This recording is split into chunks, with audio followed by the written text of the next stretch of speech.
Hello class, this is Divya, faculty of Dr. Om Prakash Institute of Management and Technology. In today's business communication class, I have discussed reflection and empathy, two sides of effective oral communication. So let's get into the class. So, first we will understand what is reflection. Reflection is a process of paraphrasing and restating both the feelings and words of the speaker. Reflecting जो है वो एक तरीका जो process है जो कि paraphrasing और रीस्टेटिंग दोनों की स्पीकर की जो फीलिंग और वर्ड्स है उसको कॉपी कर लेने का काम as it is word to word ही सामने वाले बंदे को या बंदी को आप वही बात उसी फीलिंग के साथ और उसी वर्ड्स के साथ बताते हैं बोलते हैं तो वो कहलाता है आपका रिफ्लेक्शन। रिफ्लेक्शन का मीन्स होता है इसका पर्पस क्या होता है the purpose of reflectings are to allow the speaker to hear their own thoughts and to focus on what they say and feel. इसका पर्पस होता है कि स्पीकर खुद क्या कह रहा है और उसका वो focus means their thoughts and focus what they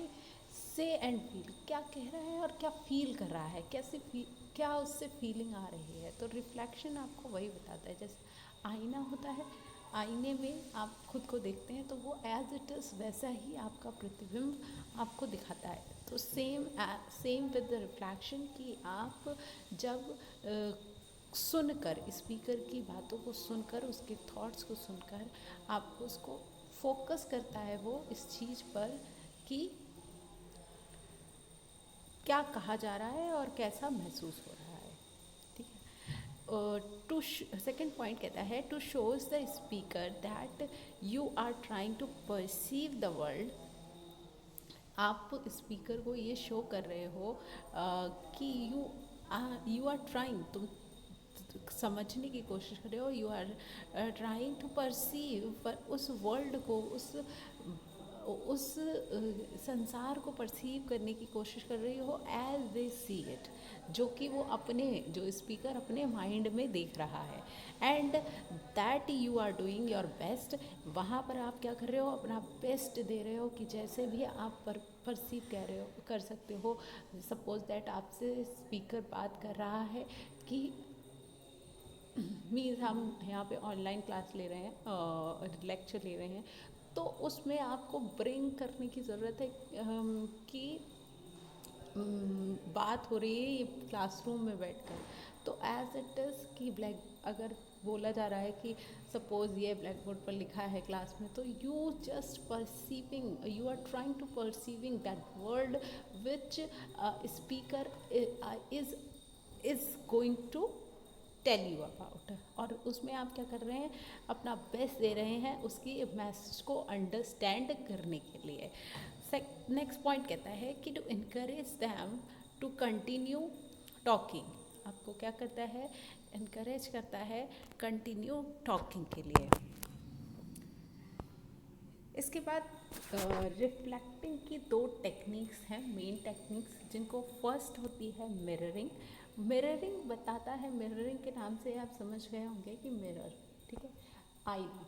आईना एक तरीके से आईने का काम करता है। Mirroring is a simple form of reflecting. Mirroring क्या है, सबसे सिंपल फॉर्म है रिफ्लेक्टिंग का, बिकॉज रिफ्लेक्ट करना, जैसा आप बोलना चाह रहे हो, जो बोलना चाह रहे हो, जो आपके वर्ड से मुंह से वर्ड निकल रहे हैं, same as it is copy करना। मीन्स कि आपको आप क्या कर रहे हो, आईने के सामने खड़े हो और आपका प्रतिबिंब उसमें दिख रहा है, तो मिररिंग उसी को कहते हैं। और ये रिफ्लेक्शन का सबसे सिंपलेस्ट फॉर्म होता है एंड इन्वॉल्व, इसमें इन्वॉल्व होता है repeating almost exactly what the speaker says. Means इसमें क्या इन्वॉल्व होता है कि स्पीकर जो कह रहा है उसको एग्जैक्टली रिपीट करना। आप आईने के सामने खड़े हो जाएंगे तो जो आप बोल रहे हैं सामने से भी वही आवाज़ आ रही है, मीन्स वही बोल आ रहा है, ठीक है।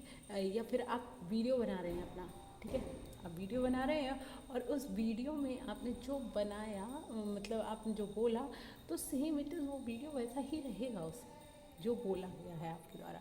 Mirroring should be short and simple. Mirroring जो होनी चाहिए बहुत शॉर्ट एंड सिंपल होनी चाहिए। अगर आप बहुत लंबे सेंटेंसेस बोल देंगे तो उसको मिरर कर पाना सामने, बट हम यहाँ पे आईने से तो बात नहीं कर रहे हैं ना, हमने सिर्फ जस्ट फॉर द एग्जाम्पल के लिए आपको बताया। बट अगर आप किसी सेकेंड पर्सन से बात कर रहे हैं, you are a sender and second one are receiver and you are talking to somebody, then he cannot, he is also human, he is not machine, like your phone recordings, he is not. So you should be mirror should be short and simple. Mirroring कैसी होनी चाहिए? Short और simple होनी चाहिए। Sentences जो है short और simple होंगे तब भी एज इट इज़ बोले जा सकेंगे। इसके बाद नेक्स्ट पॉइंट कहता है it is usually enough to just repeat keywords. यहाँ पर क्या है, यहाँ पर कीवर्ड्स को यूजुअली इनफ होता है कि कीवर्ड्स को रिपीट कर देना। आपसे कुछ ऐसा सेंटेंस बोला, उसमें आपने कुछ कीवर्ड्स थे उस सेंटेंस के, उस जो कि उस फीलिंग को, उस क्या कहते हैं, उस बात को वैसे ही पोर्ट्रे कर रहे थे जैसा कि स्पीकर ने बोला था। तो उन कीवर्ड्स को ही बोल देना काफ़ी होता है। और the last few words spoken, जो कि लास्ट के कुछ फ्यू वर्ड्स स्पोक किए गए, उनके कुछ कीवर्ड्स को बोलना ही इनफ होता है। इसके बाद बताया गया है this shows you are trying to understand the speaker. ये क्या करता है, ये शो करता है कि आप समझने की कोशिश कर रहे हो स्पीकर्स के टर्म्स ऑफ रेफरेंस को। क्या टर्म ऑफ रेफरेंस हैं उसकी, मतलब वो किस तरीके से उसने रेफरेंस लिया है उसको समझने की कोशिश कर रहे हो।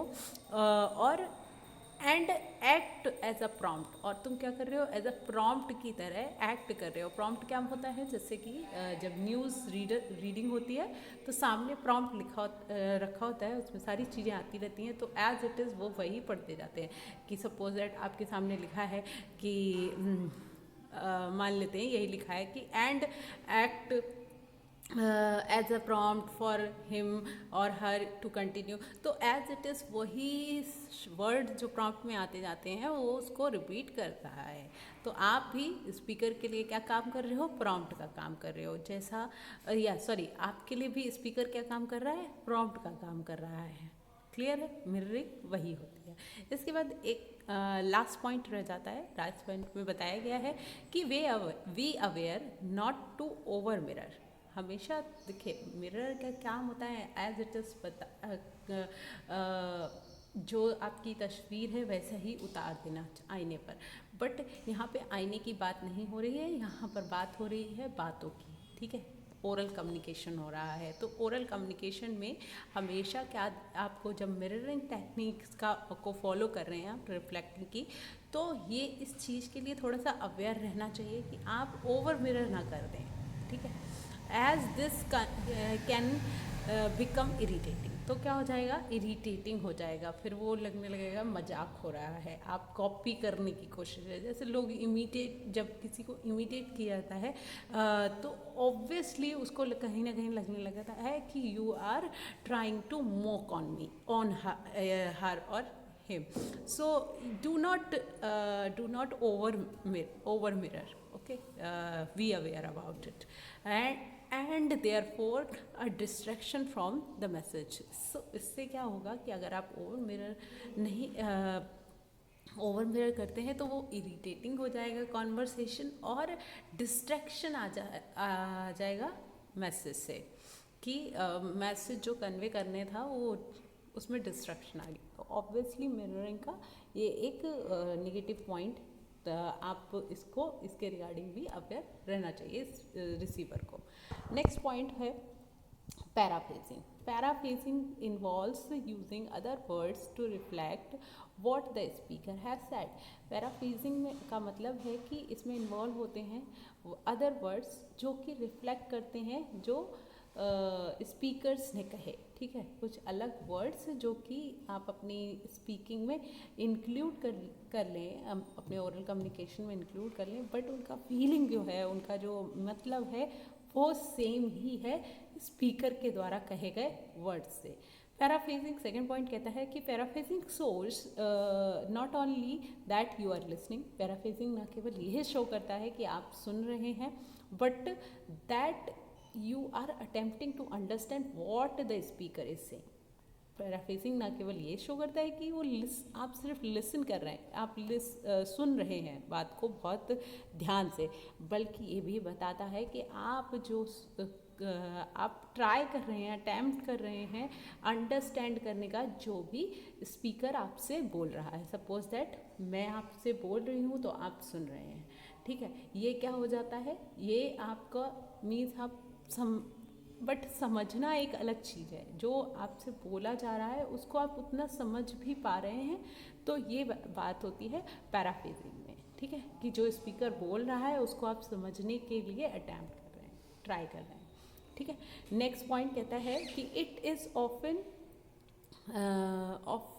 द केस दैट पीपल, ये हमें अक्सर ये पीपल्स के साथ ये केस होता है कि hear what they accept to hear. लोग क्या करते हैं, जो वो सुनना चाहते हैं वही वो सुनते हैं, ठीक है। हम नॉर्मल भी अपने इस स्टेटमेंट पे हम नॉर्मली भी सुनते रहते होंगे अपने घरों में कि तुमको कुछ सुनना ही नहीं है, तुमको सिर्फ वही बात सुननी है जो तुम्हें लगता है कि सही है, ठीक है। तो people hear what they accept to hear, ठीक है, ड्यू टू एजम्पशंस। ये क्या करते हैं, एजम्पशंस की वजह से वही सुनते हैं जो कि उन्हें सुनना है। स्टीरियोटाइपिंग और प्रेजुडाइज, एजम्पशंस या स्टीरियोटाइपिंग या प्रेजुडाइज के बेसिस पर वो जो सुनना चाहते हैं वही सुनते हैं। इसके बाद नेक्स्ट पॉइंट कहता है कि when paraphrasing it is of utmost important. इसमें क्या होता है कि अटमोस्ट इम्पॉर्टेंट हो जाता है पैराफ्रेजिंग में that you do not introduce your own ideas. तुम अपने खुद के आइडियाज़ को इंट्रोड्यूस नहीं कर सकते। मीन्स जो रिसीवर है वो अपने खुद के आइडियाज़ को इंट्रोड्यूस नहीं कर सकता और क्वेश्चन द स्पीकर्स थॉट, और स्पीकर्स के थॉट्स पर, फीलिंग्स पर, एक्शंस पर क्वेश्चन नहीं कर सकता, ठीक है। योर रिस्पॉन्स शुड बी इनडायरेक्टिव और नॉन जजमेंटल। आपका रिस्पॉन्स जो होना चाहिए वो नॉन डायरेक्टिव होना चाहिए, नॉन जजमेंटल होना चाहिए। आप जजमेंटल नहीं होंगे कि वो सही बोल रहा है कि वो गलत बोल रहा है, वो सही डायरेक्शन में जा रहा है कम्युनिकेशन को लेके या गलत डायरेक्शन, मतलब अलग डायरेक्शन में जा रहा है, उस चीज़ पर कम्युनिकेशन नहीं हो रहा है, किसी और चीज़ पर हो रहा है। तो आपको क्या करना है, आपका रिस्पॉन्स जो होना चाहिए वो नॉन डायरेक्टिव होना चाहिए और नॉन जजमेंटल होना चाहिए in the case of paraphrasing। Okay, so we have discussed about what is reflection, what is the technique of reflection. Now we will discuss another topic, which is empathy. Empathy is just opposite or very different from reflection. Okay, so communication, oral communication. So empathy means as it is shows in a slide कि एक young lady, old lady को किस तरीके से convey करने की, उसकी services, अपनी सर्विसेज को कन्वे करने से पहले उसके प्रति एक एम्पैथी की भावना रखती है। Means empathy is defined as the ability to identify and understand another situations, feelings and motives. Empathy क्या करता है, दूसरों की सिचुएशंस, फीलिंग्स और मोटिव को आइडेंटिफाई करने की एबिलिटी है, ठीक है, कि दूसरा व्यक्ति जो सामने वाला व्यक्ति है, जो रिसीवर है, वो किस, उसकी क्या सिचुएशन है, उसकी क्या फीलिंग्स हैं, उसके क्या मोटिव्स हैं, और उसको आइडेंटिफाई करने की एबिलिटी को कहते हैं हम एम्पैथी। फॉरेब्स मैगजीन में एम्पैथी को डिफाइन किया गया है कि empathy is the first soft skill that you can develop. Empathy जो है वो पहली सॉफ्ट स्किल है जो कि आप डेवलप कर सकते हो।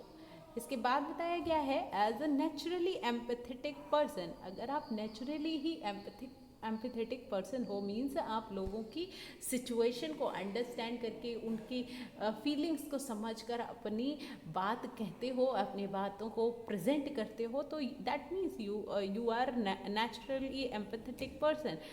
ठीक है, अगर आप नेचुरली एम्पैथेटिक पर्सन हैं, I never really paused to consider this personality trait as a professional asset. अब ऑब्वियसली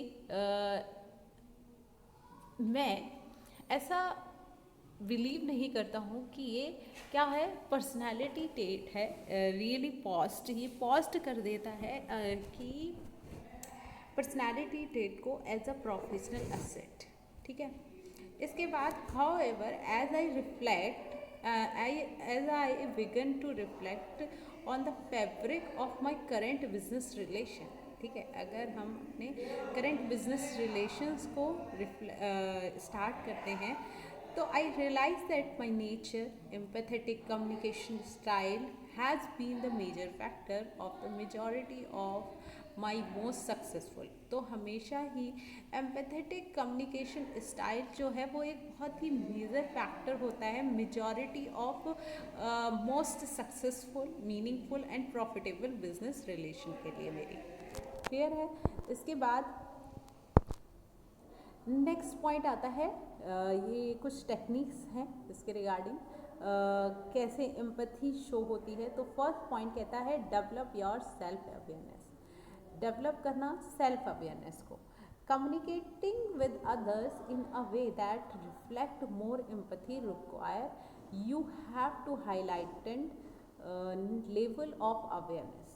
ठीक है, आपको अपने लेवल ऑफ अवेयरनेस को दिखाना पड़ेगा।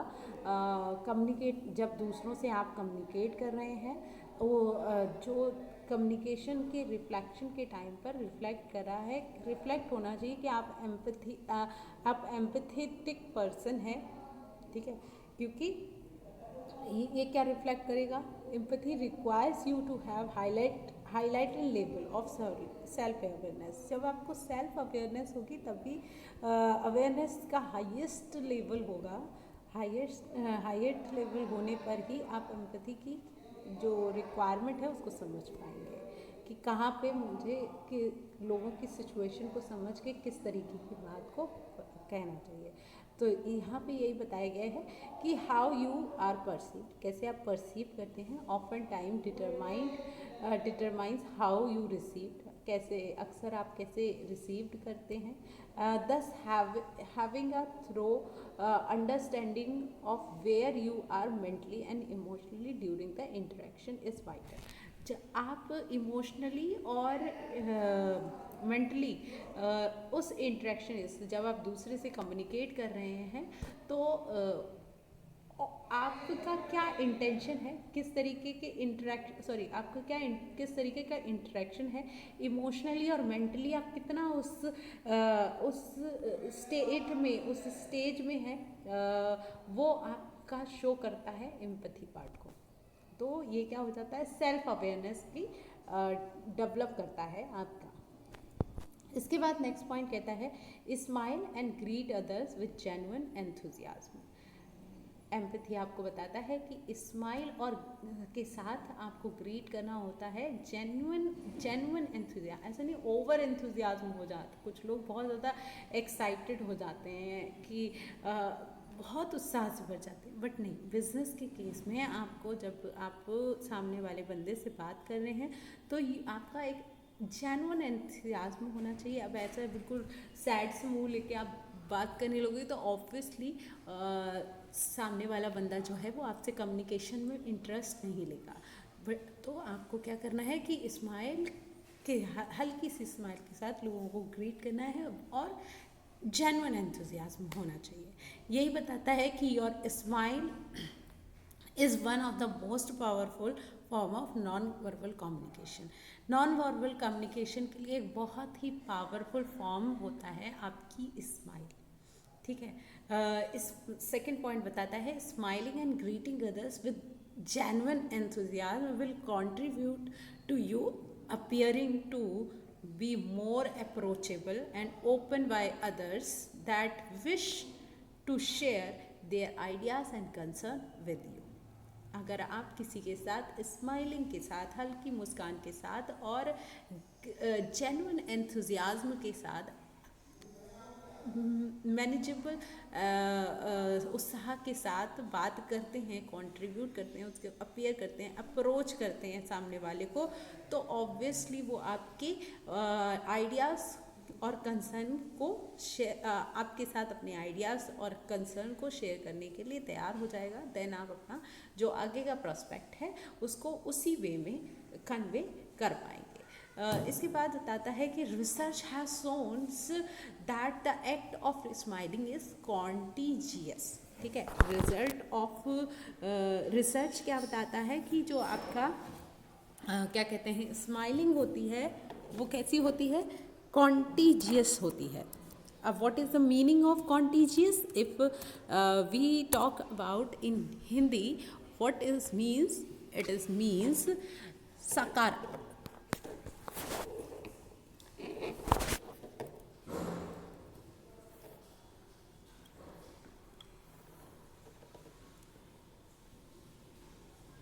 ठीक है, ये क्या होती है, संक्रामक होती है।